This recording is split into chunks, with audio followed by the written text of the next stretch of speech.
महिला आरक्षण 1989 में जब राजीव जी प्रधानमंत्री थे, तब स्थानीय निकायों के चुनाव में उन्होंने 1/3 आरक्षण महिलाओं के लिए सुनिश्चित किया था। तत्पश्चात कांग्रेस की सरकारों ने लगातार प्रयास किया कि महिला आरक्षण का बिल पास हो, कानून बने, लोकसभा एवं विधानसभाओं के लिए भी 1/3 आरक्षण के लिए। अलग अलग सरकारें, राजीव जी की सरकार, नरसिम्हा राव जी की सरकार, फिर डॉक्टर मनमोहन सिंह जी की सरकार, अलग अलग सरकारों ने अलग अलग समय पर अपनी हैसियत के अनुसार उसको पास कराने की प्रयास किया। कभी राज्यसभा में पास होता था, लोकसभा में नहीं होता था, कभी लोकसभा में होता था, राज्यसभा में गिर जाता था। डॉक्टर मनमोहन सिंह की सरकार के वक्त जो ये बिल आया वो आज तक जीवित है, राज्यसभा में पास हुआ है।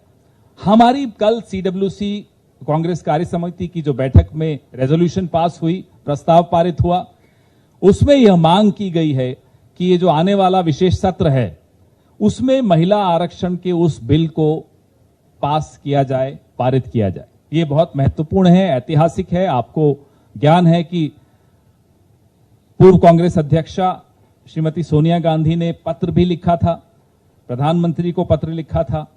हम फिर से उस मांग को इस प्रस्ताव के जरिए दोहराते हैं। कल एक बहुत गहराई से श्री राहुल गांधी ने अपने वक्तव्य में एक किस्सा सुनाया, और वो किस्सा ऐसा रोचक तो था ही, हम सबके लिए आंखें खोल देने वाला किस्सा था, हम सबको एक तरह से प्रेरणा देता हो ऐसा किस्सा। उन्होंने बताया कि उन्होंने खड़गे साहब से पूछा कि खड़गे साहब, आपने कांग्रेस को ही क्यों चुना? जब आप एक नौजवान थे, आपने कांग्रेस पार्टी का दामन क्यों थामा? और भी कई ऑप्शंस थे उस वक्त। तो खड़गे साहब ने जो जवाब दिया कि नौजवान था मैं, और जो मुझे लगा उस वक्त, पूरी कांग्रेस इंदिरा जी के खिलाफ, पूरी कांग्रेस छोड़कर कांग्रेस ओ में चली गई, क्योंकि जो इंदिरा जी ने सुधार लाने की चेष्टा की थी उसके रिएक्शन में जो हुआ था, तो खड़गे साहब को लगा कि गरीब की बात, पिछड़ों की बात, शोषितों की बात सिर्फ कांग्रेस ही कर सकती है, और एक इंस्टिंक्टिवली लगा, और उन्होंने कांग्रेस ज्वाइन की। नवंबर ऑफ 1969 वो ब्लॉक प्रेसिडेंट बने, ब्लॉक कांग्रेस कमेटी के प्रेसिडेंट बने। फिर की यात्रा तो आप सबके सामने है। ये किस्सा जब राहुल जी सुना रहे थे, इसके पीछे एक मकसद था जो हमें बाद में समझ में आया। राहुल जी ने हम सबको बड़े स्पष्ट तौर पे पूछा कि विचारधारा की स्पष्टता आपके दिमाग में है या नहीं है? Congress party organisation based party नहीं है, ये राहुल जी के शब्द थे। कांग्रेस पार्टी एक मूवमेंट है जिसके पास एक ऑर्गेनाइजेशन भी है।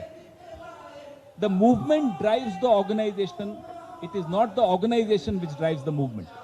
That's the fundamental difference between the Congress party and other parties in India. Movement, Rahul ji के शब्दों में, 3 महीने की हो सकती है, 4 महीने की हो सकती है, 5 महीने की हो सकती है, लेकिन एक मकसद होता है, एक आंदोलन होता है। उस रास्ते पे जब चलते हैं, लोग जुड़ते चले जाते हैं और कारवां बढ़ता चला जाता है, जैसे कि आजादी का आंदोलन हो। भारत जोड़ो यात्रा राहुल जी का एक ऐसा प्रयास था कि कांग्रेस को फिर से अपने आंदोलन की जड़ों में